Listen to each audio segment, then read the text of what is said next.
Green chicken 65 எப்படி செய்கிறதுன்னு பார்க்கலாங்க. சின்னவங்கலேருந்து பெரியவங்க வரைக்கும் எல்லாருக்குமே 65 ரொம்ப பிடிக்குங்க. இதில் நம்ம மல்லி புதினாலாம் சேர்த்து செய்ய போகிறோம். வாங்க எப்படி செய்கிறது நம்ம வீடியோக்குள்ளே போய் பார்க்கலாம்.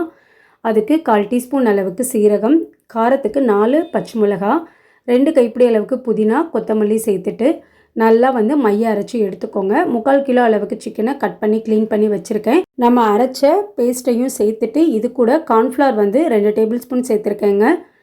இஞ்சி பூண்டு பேஸ்ட்டு கொஞ்சம் சேர்த்துக்கலாம். 4 டேபிள் ஸ்பூன் அளவுக்கு புளிக்காத தயிர் சேர்த்துட்டு தேவையான அளவு உப்பு சேர்த்து நல்லா மிக்ஸ் பண்ணி வச்சுக்கலாம். ஒரு 20 நிமிஷம் சிக்கனை நல்லா ஊற வச்சுருக்கேங்க.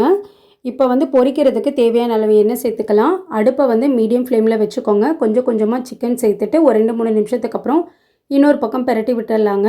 அடுப்பை மீடியம் ஃப்ளேமில் வச்சுக்கோங்க. அப்போ தான் சிக்கன் நல்லா வெந்து வரும். இந்த அளவுக்கு நல்லா வெந்து கலர் மாறினதுக்கப்புறம் சிக்கனை நம்ம வெளியில் எடுத்துடலாங்க. டேஸ்டியான கிரீன் சிக்கன் 65 ரெடி.